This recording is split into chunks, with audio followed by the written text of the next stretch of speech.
Je m'appelle Paul Rouanet, je suis étudiant ici à Montpellier Supagro. Je suis en dernière année de viticulture-œnologie. Corinne Bascov, je suis enseignante à Montpellier. Je m'appelle Antoine Rousseau, je suis chercheur en mathématiques appliquées à l'INRIA, qui est un institut de recherche public en maths et en informatique. Et dans le civil, je suis bénévole et responsable d'un parc photovoltaïque citoyen dans le petit village d'Aubé entre Sommières et Nîmes. Voilà. Je m'appelle Laure, j'ai 26 ans et je suis en recherche de formation en permaculture. Thomas Crestet, je travaille à Supagro dans une équipe pédagogique. Le titre, le mot pétrole, qui suscite l'intérêt. C'est une question au quotidien, un mot que j'ai sur ma vie, ma consommation, sur le moment du plein d'essence, sur prendre la voiture, prendre le transport en commun. Et encore plus quand il s'agit d'agriculture sans pétrole, qu'aujourd'hui, je ne l'avais jamais envisagé en fait, poser la question en tant que telle. Ça paraît tellement loin de ce qu'on est aujourd'hui que voilà, c'était une curiosité immédiate, quoi. Alors ce qui m'a motivé pour venir à cette conférence, c'était justement toutes ces questions liées à l'effondrement de nos sociétés et justement à cette réponse face au réchauffement climatique qu'on pourrait avoir. Quels seraient ses effets un petit peu à l'échelle planétaire mais aussi à l'échelle locale et quelles seraient un petit peu les réponses qu'on pourrait apporter. Voilà. Donc je suis venue à cette conférence parce que j'avais vu une interview de Pablo Servigne sur un site internet qui s'appelle Thinkerview. Bon, voilà, que j'adore. Et voilà, ça m'a... Je pense que ça a créé une petite dépression pendant quelques temps. Et après, j'ai décidé de faire des choses. Et ben voilà, comme il passait dans ma ville, je suis venue, quoi. Ce qui m'a motivée à venir à cette conférence, c'est que je suis les travaux de Pablo Servigne depuis 1 an et demi, 2 ans. Et j'ai un ami d'AgroSup Montpellier qui a organisé la conférence, donc je tenais vraiment à venir et à y participer. Ce qui m'a motivé, c'est que j'avais entendu parler de l'effondrement, je m'étais un petit peu renseigné, j'ai lu quelques articles de blog sur Adrastia, etc. Et voilà, je voulais simplement en savoir un peu plus par quelqu'un qui est quand même une pointure du domaine, on va dire. Ce qui m'a plu, c'est le cadre général, quoi. Le constat, c'est la vulgarisation de tout ce qui est rapport du GIEC, etc., qu'on entend parler tout le temps. Les chiffres, c'est les métaphores et l'aspect visuel qu'ils donnent pour montrer les états d'instabilité, de dérive. C'est pas avoir sa langue dans sa poche pour dire sa vision des choses, en tout cas. Même si lui-même, ça peut lui faire froid dans le dos, etc., il le dit, quoi. Et ce qui m'a le plus plu, c'est l'aspect que j'ai d'ailleurs conforté avec l'achat du bouquin, l'aspect sur l'entraide en fait. Le fait qu'on est des animaux sociaux et que c'est par ça qu'on va peut-être pouvoir un tout petit peu s'en sortir ou en tout cas s'adapter.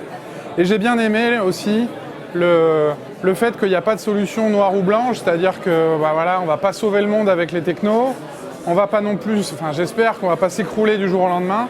Mais par contre, il y a un chemin à faire, à apprendre à vivre avec. La métaphore de la mort était vachement intéressante sur... on va mourir, mais on peut vivre quand même malgré ça, quoi. Voilà. Ce qui m'a plu, c'est un petit peu les réponses, ou en tout cas les voies de réponse que en tout cas, il a su un petit peu nous inculquer au cours de la conférence. Moi, je me suis laissé un petit peu convaincre par ces voies un petit peu détournées des sentiers battus,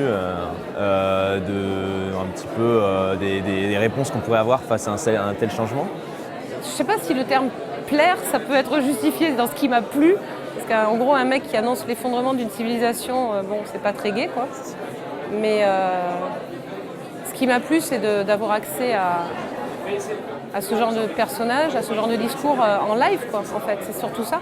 Après, ce qu'il a à dire et à raconter, j'en ai touché un petit peu depuis quelques temps, donc voilà. Ce qui m'a plu, c'était l'hétérogénéité des personnes présentes. C'était bien qu'il n'y ait pas que des étudiants et qu'il y ait d'autres personnes qui s'y intéressent. La présentation de Pablo Servigne était aussi très intéressante et très accessible à tout le monde, même ceux qui n'étaient pas au fait de la collapsologie. C'est pas que j'ai moins aimé, c'est qu'après, toujours la question, c'est comment on rebondit du coup là-dessus. on voit qu'il pose un constat qui est tellement complexe que c'est au-delà de nos capacités souvent d'agir. Ça peut paralyser, ça peut... Et du coup, on se dit, bon voilà, on fait quoi? On a 2 ans, on a 3 ans, on a 5 ans. Qu'est-ce qu'on fait? On a un impératif de se structurer. Sauf que comme on n'a pas faim, on n'a pas froid, on n'a pas... Enfin, en tout cas, nous qui étions dans l'amphithéâtre, et pourtant, tu as peut-être une capacité de s'organiser, en tout cas pour une partie. Comme on n'a pas cette on va dire, ultimatum qui décrit dans d'autres cas où il y a des guerres ou des choses, comment on fait pour quand même se voir cette réalité en face. Il parle de science-fiction, je me dis que les films, les choses, c'est une voie peut-être par la culture, quoi. J'ai trouvé peut-être que, mais c'est plus par manque de temps qu'autre chose, on avait manqué un peu de détails sur les aspects ressources. Voilà, sur les aspects ressources et quels étaient les enjeux par rapport à ça. On a eu les courbes au départ, on a eu le discours sur les terres rares, etc., sur les technos. Mais voilà, pour moi, j'aurais aimé creuser un peu plus ça, parce que c'est un sujet aussi qui m'intéresse. Un truc dont il n'a pas assez parlé aussi, peut-être, c'est le problème de la population, la surpopulation sur la planète. On parle beaucoup, notamment dans le cadre des énergies, que je connais un peu mieux, de la sobriété, de l'efficacité, des énergies renouvelables. Mais on ne parle pas de la population, et c'est quand même une clé vachement importante. Est-ce qu'on ne pourrait pas, de la même façon qu'on a appris qu'on voudrait apprendre à s'adapter, est-ce que dans l'adaptation, il n'y aurait pas à apprendre à faire moins d'enfants finalement? Est-ce que c'est pas un truc qui ferait partie de notre futur, quoi? Voilà. Ce qui m'a un petit peu plus gêné, c'était toute la démarche de justification un petit peu de cet effondrement. Moi, je pense qu'effectivement, il y a un changement de société qui va s'opérer, mais je ne pense pas forcément qu'il va se faire de façon brutale et massive comme toutes les projections et tous un petit peu les prévisions qu'il mettait dans sa présentation. Mais après, il va y avoir un changement, ça c'est sûr et certain. C'est peut-être même pour ça qu'on était un peu tous réunis. Maintenant, de quelle manière ce changement va s'opérer et comment on va y répondre, voilà, c'est 2 choses un petit peu... Des choses qui m'ont déplu. Ouais, avoir plus de temps pour poser des questions, avoir une pause et pouvoir revenir, à la limite, ça aurait été sympa, ouais, mais...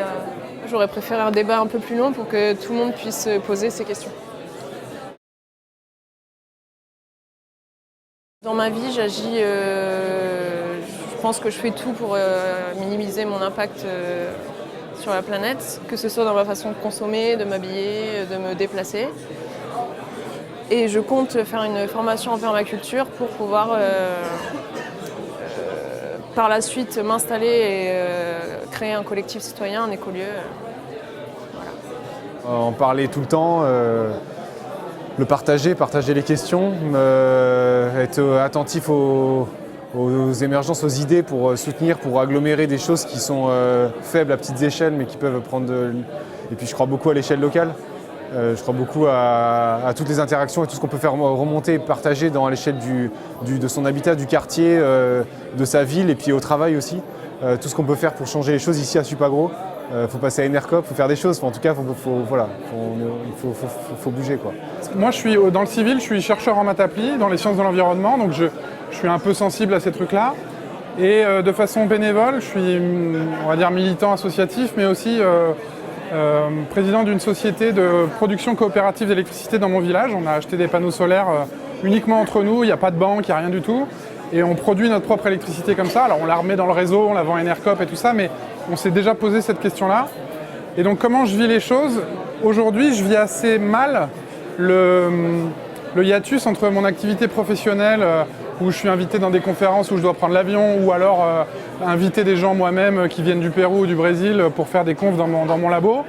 Et puis en même temps avec cette activité militante qui est quand même pas tout à fait compatible, en tout cas au niveau des valeurs.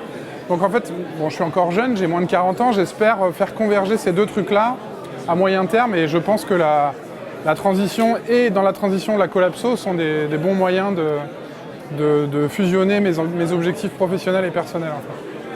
En gros, ce que disait Pablo Servigne, c'est si on exploite et si on extrait ne serait-ce que 1 ou 2 tiers des énergies fossiles qu'on connaît, on passe à un scénario d'une planète qui n'est plus vivable. Donc, sans parler du fait qu'on continue à chercher des sources d'énergie fossile dans le sol. Donc la motivation, elle est là et l'envie d'agir, elle est là. Déjà, il faudrait qu'on arrête. Et moi, de mon côté, j'ai tendance à penser que les plus gros leviers qu'on puisse avoir, c'est les investissements bancaires, par exemple. Donc effectivement, d'aller manifester devant une banque pour dire qu'on ne veut pas que cet investissement-là se fasse parce qu'on est tous citoyens du monde et espérer que ça marche, parce que l'image d'une banque, c'est important pour elle. Et je pense qu'effectivement, c'est des actions qui peuvent marcher. C'est pour ça que je milite et c'est pour ça que je milite là. Au quotidien, je pense que voilà, il y a un petit peu toutes les valeurs qu'il a su un petit peu nous faire passer dans ses messages au cours de la conférence, de rassemblement, de collectivité, donc à l'échelle vraiment locale, hein, comme il pouvait nous le dire à travers les cercles de parole assez restreints en fait. Et donc voilà, je pense qu'à l'échelle des collectivités, c'est quelque chose qui peut se faire assez facilement. Et moi, par exemple, dans mon quotidien, ça m'a motivé un petit peu plus sur toutes les questions liées au tri sélectif. C'est des choses très locales, très petites, mais c'est peut-être des choses qui, à l'échelle individuelle, peuvent faire bouger un petit peu les collectivités. Et aussi, à plus grande échelle, au niveau des quartiers, le tri au niveau des quartiers, un petit peu les rassemblements pour les productions durables. Alors voilà, je parle surtout pour les zones périurbaines, pas forcément sur les zones d'ultra-urbanisation. Moi je suis toujours optimiste, donc, et puis je pense que malheureusement on est très mal placé pour être pessimiste, on a de la chance, on est éduqué, voilà. Mathieu Ricard dit de toute façon il est trop tard pour être pessimiste. On n'a pas le choix, il faut pas penser à ça, il faut agir, c'est ça qu'il faut faire. Je suis très optimiste pour le futur et je compte faire connaître à beaucoup de monde la collapsologie et l'effondrement et faire en sorte qu'ils soient aussi optimistes et qu'on avance dans le bon sens pour la suite. J'ai 43 ans, j'en ai encore à peu près pour 20 ans étant donné que je fume. Donc pour mon avenir à moi, oui, et encore. Mais par contre, j'ai des enfants autour de moi que j'aime. Et pour eux, j'ai peur. Pour eux, j'ai vraiment peur. Je pense pas qu'ils vont crever demain. Mais je pense qu'on est en train de leur léguer un monde, dans le meilleur des cas, en guerre. Et je les aime, ces mômes, quoi. J'ai pas envie. Oui, je suis profondément optimiste. Maintenant, est-ce que ce sera à travers justement nos mouvements un petit peu contradictoires entre nous, ou est-ce que ce sera au travers de vraies politiques de changement? Ça, je ne sais pas encore. Et justement, c'est un petit peu le doute qui s'installe après cette conférence, mais en tout cas, je reste profondément optimiste. Ouais, je suis optimiste. Je suis optimiste parce que j'ai envie d'agir, quoi, uniquement parce qu'on est là.